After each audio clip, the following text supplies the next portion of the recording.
Morning বন্ধুরা, দেখুন আজ আমি সরষে ভেন্ডি বানিয়ে আপনাদের দেখাবো। এতে কি কি লাগছে আপনাদের দেখিয়ে দিই।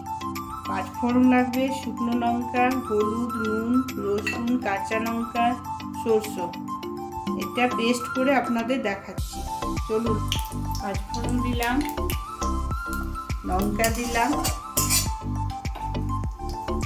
এই ভেন্ডিটা ছেড়ে দিচ্ছি।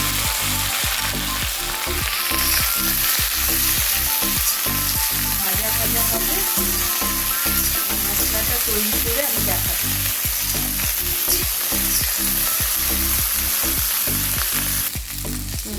এই দেখুন, নুন দিলাম 1 চামচ,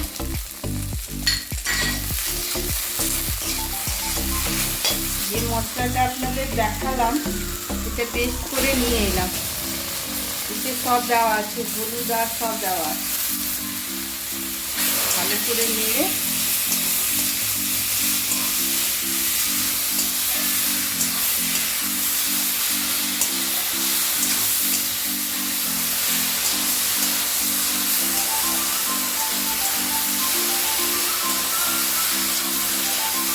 ভালো করে ভাজা ভাজা হয়ে গেছে।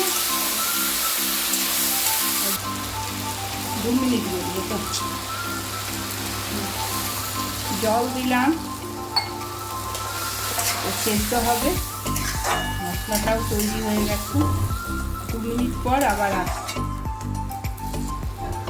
ঢাকাটা দিলাম। দেখুন, সরষের তেল 1 চামচ দিলাম। ভালো করে নেড়ে ভেন্ডি ঝাল দেওয়াটা কমপ্লিট। দেখুন, ভেন্ডির ঝাল দেওয়া বেনে গেছে। এইভাবেই বানাবেন আর বানিয়ে দেখবেন কেমন লাগে, কমেন্ট জরুর করবেন।